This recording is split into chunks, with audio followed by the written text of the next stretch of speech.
एक गर्म चाय के प्याला लेके हाथ, घर के सारे अपनों के साथ, छुट्टी की एक सूरज ढलती हुई शाम और घर के एक नरम बिस्तर की आराम। क्यों छोड़ के भागते हैं हम? कभी पहाड़, कभी समुंदर, कभी तड़पते सूरज या गरजते तूफानों के अंदर।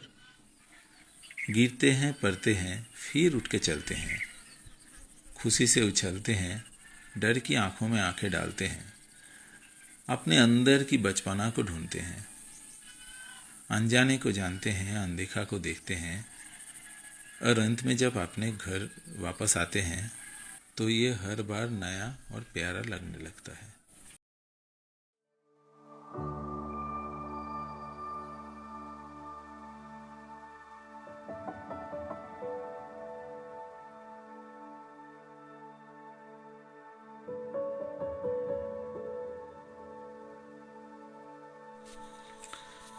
Hello friends, welcome to this new video.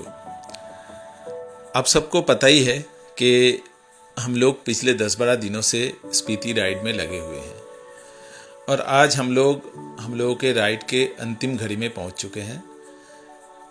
आज हम पहले चीचम ब्रिज चलेंगे, फिर उसके बाद हम लोग की मोनेस्ट्री विजिट करेंगे जो यहाँ का बहुत पॉपुलर मोनेस्ट्री है। फिर उसके बाद हम लोग कल फिर अपने घर के लिए निकलेंगे।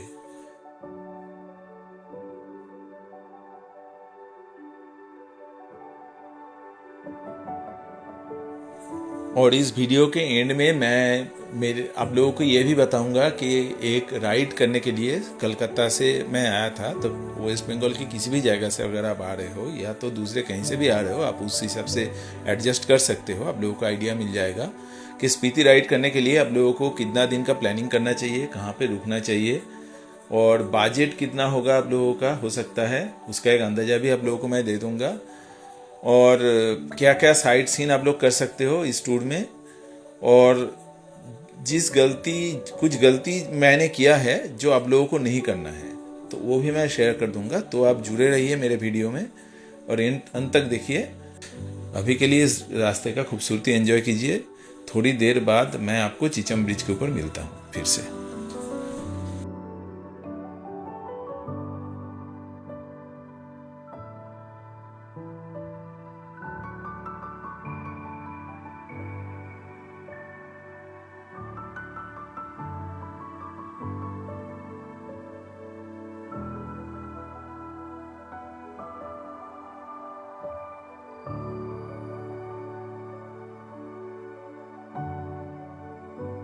तो हम लोग ये चीचम ब्रिज पहुंच चुके हैं। इस ब्रिज के बारे में कुछ इन्फॉर्मेशन आप लोगों के साथ शेयर करना चाहता हूं मैं। बहुत इंटरेस्टिंग कुछ फैक्ट्स है। ये ब्रिज जो है सी लेवल से 13,596 फीट के हाइट में है। मतलब आप कितना हाइट पे है सोचो। और ये एशिया का हाईएस्ट ब्रिज है। और ये ब्रिज दो पहाड़ के दो साइड से दो विलेज को कनेक्ट करती है। एक साइड में किबलर है, दूसरी साइड में चीचम है। और ये ब्रिज बनाने के लिए 15 साल लगा है। आप सोच सकते हो मतलब ये कितना लंबा टाइम, 15 साल इस ब्रिज को बनाने के लिए लग गया है। कितना डिफ़िकल्ट टेरियन है ये, तभी इतना बड़ा भी ब्रिज नहीं है लेकिन इतना डिफ़िकल्ट टेरियन है। यहाँ पे ब्रिज बनाने का काम बहुत मुश्किल होगा। तो ऑब्वियसली 15 साल तो लगा है, कुछ ज़्यादा नहीं है, जस्टिफाइड है। मतलब आप नीचे देखो तो आपको डर लग जाएगा, इतना हाइट पे है और हवा इतना तेज़ चल रहा है यहाँ पे कि किनारे में जाने से भी डर लग रहा है।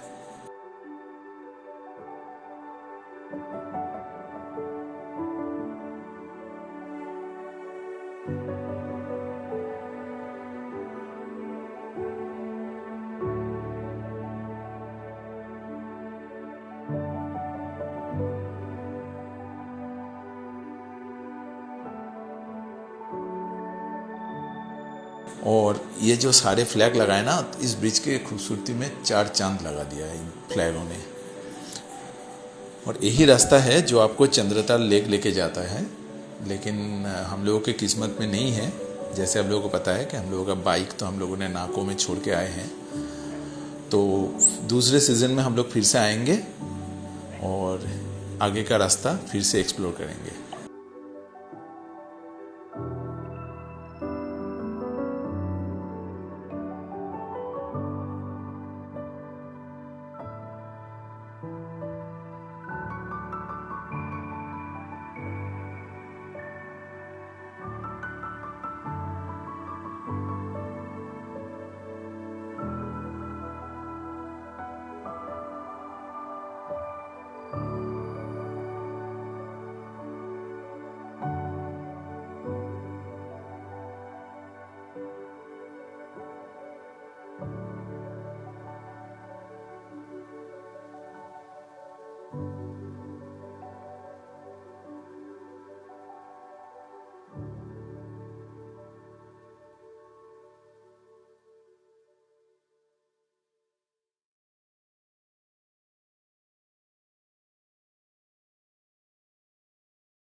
So, finally we are here at the Key Monastery. ये स्पीति के लार्जेस्ट मोनेस्ट्री है और ये भी बहुत पुराना है और बहुत सारे हिस्टोरिकल इवेंट्स का साक्षी है ये मोनेस्ट्री। जब भी आप स्पीति का कोई सर्च करते हो गूगल में या तो कहीं भी, तो आपको इसी मोनेस्ट्री का इमेज दिखती होगी। ताबो मोनेस्ट्री के जैसे ही इस मोनेस्ट्री भी टाइम टू टाइम बहुत सारा डैमेजेस हुआ है इस मोनेस्ट्री में भी, और due to different wars and earthquakes बाद में जियोलॉजिकल सर्वे ऑफ इंडिया के हेल्प से इसका रिनोवेशन का काम किया गया था। बहुत ही शांत और क्लीन प्लेस है जैसे आप देख सकते हो, और ये सारे फ्लैग्स जो लगा हुआ है, और ये मुझे बहुत अच्छा लगता है। डिफरेंट कलर्स के फ्लैग्स है। इसका तो इम्पोर्टेंस होगा बहुत सारा, जो मीनिंग होगा जो हम लोगों को पता नहीं है, लेकिन दिखने में ये बहुत अच्छा लगता है। और हवा के साथ जब ये उड़ता है जगह का खूबसूरती बदल जाता है पूरी तरह से। पर एक ही बैड न्यूज़ है कि अंदर वीडियोग्राफी अलाउड नहीं है, तो आप लोगों को अंदर का कुछ दिखा नहीं पाऊंगा।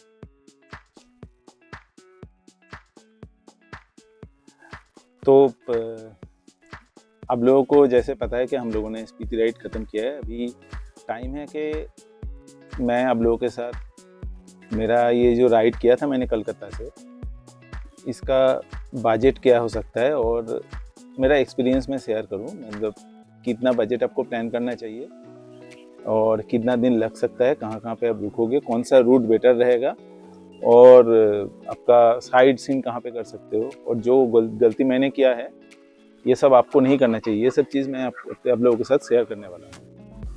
तो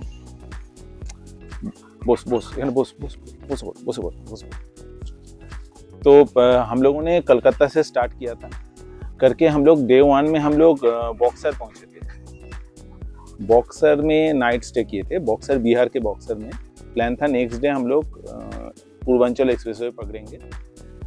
तो ये अराउंड हम लोगों का अराउंड 700 किलोमीटर्स हो गया था बॉक्सर तक। लेकिन आप लोग प्लान कर सकते हो कि औरंगाबाद रुकने का, वो मेरे हिसाब से बेटर रहेगा, क्योंकि बॉक्सर का रोड एंड में अराउंड 60-70 किलोमीटर्स का रोड बहुत ही ख़राब है।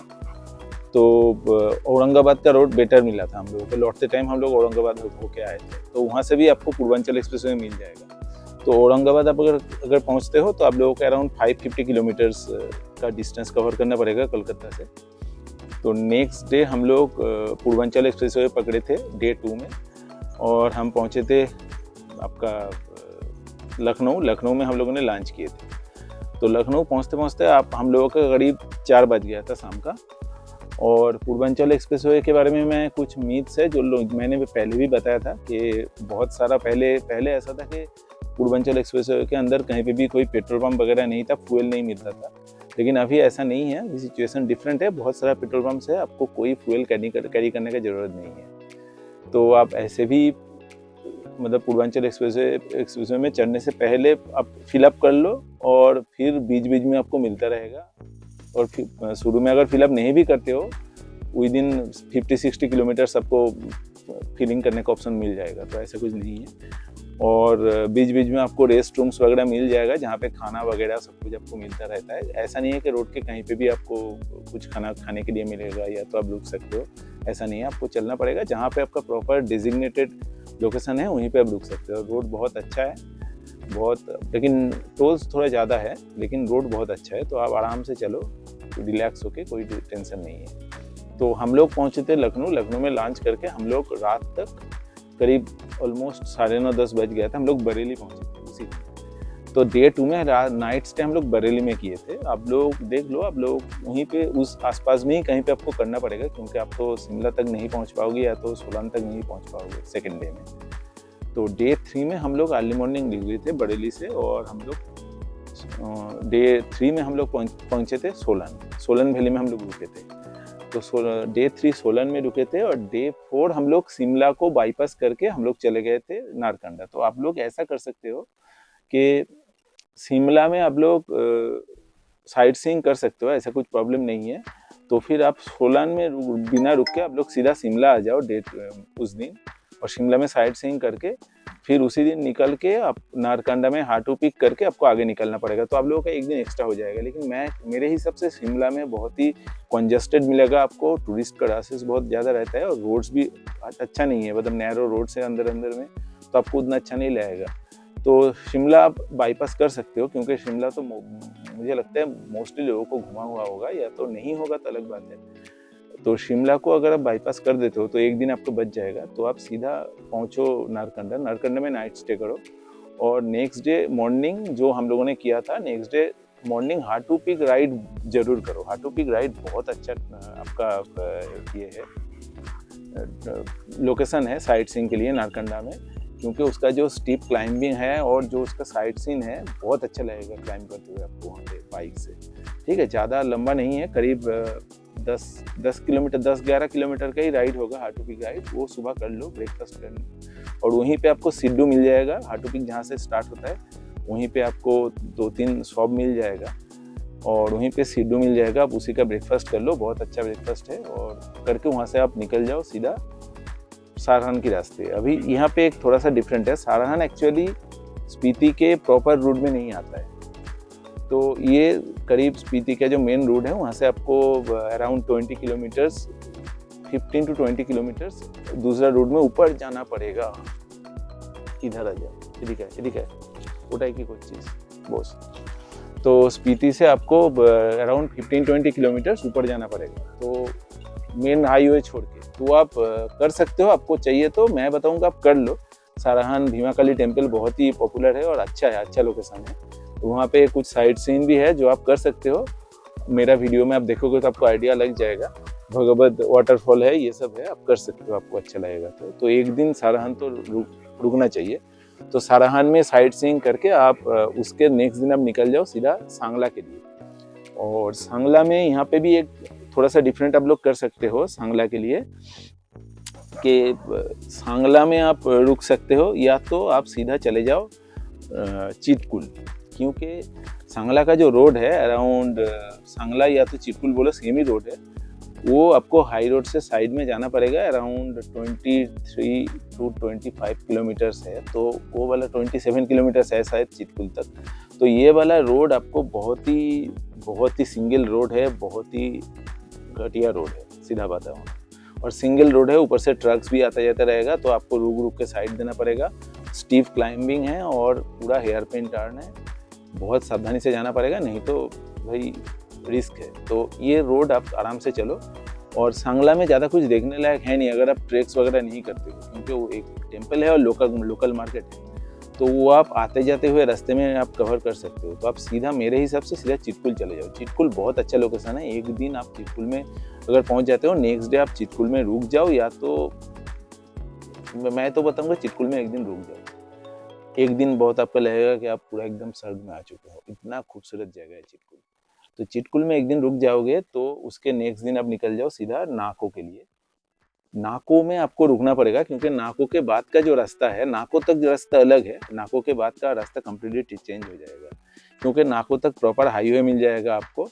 नाको से आगे समदो करके कोई एक जगह है शायद, वहाँ तक ही हाईवे है। उसके बाद पूरा सिंगल रोड है और पूरा एकदम लूज ग्रेवल्स वाला रोड है, आप जो बताओगे, और एकदम सिंगल रोड है और बहुत ही खतरनाक रोड है। तो नाको में आप एक दिन रुक जाओगे तो आपका जो एक्लिमेटाइजेशन जो है, जो ऊपर चढ़ने का जो दिक्कत होता है, मेरे बोलने का दिक्कत हो रहा था, तो वो भी आपको हो जाएगा, क्योंकि हाइट सडनली बढ़ जाता है।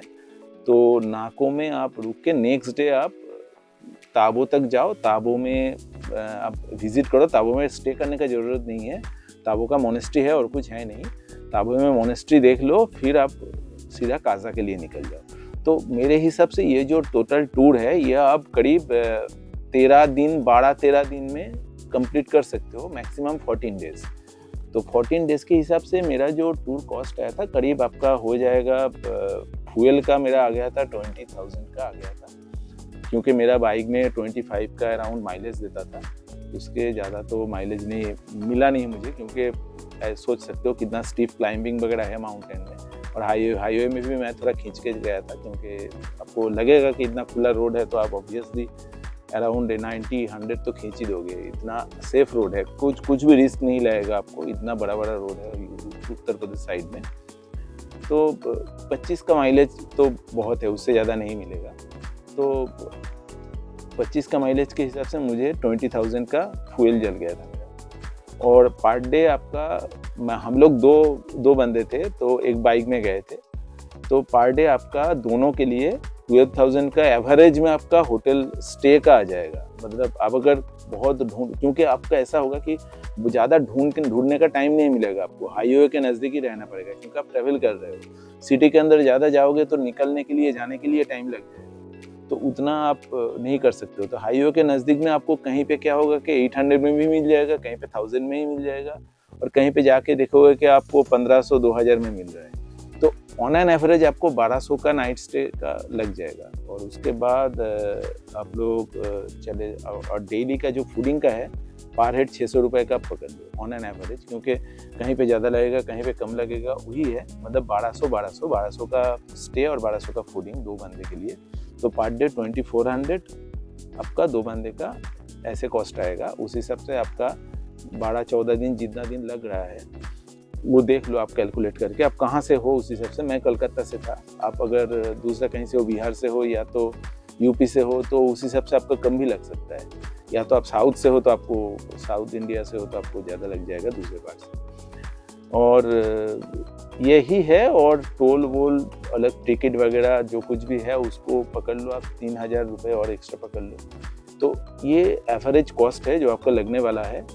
और कुछ चीज़ मैं बताऊंगा कि आपको एक्स्ट्रा फ्यूल कैरी करने का कहीं पे ज़रूरत नहीं है। पूरा एकदम काजा तक आपको हर एक जगह में फ्यूल मिल जाएगा, क्योंकि मेरा बाइक का फ्यूल टैंक बहुत ही छोटा है। मुझे अराउंड 220 का मतलब टैंक टू टैंक मतलब मिल जाता है मुझे किलोमीटर्स, लेकिन उसी में मुझे दिक्कत नहीं हुआ था। मैं एक एक्स्ट्रा टैंक कैरी कर रहा था, जो मुझे कभी ज़रूरत ही नहीं हुआ, तो इसलिए बोल रहा हूँ। और तीसरा बात है कि लगेज हल्का रखो, क्योंकि पहाड़ के ऊपर बहुत दिक्कत होगा, क्योंकि रोड कंडीशन हर एक जगह में अच्छा नहीं है।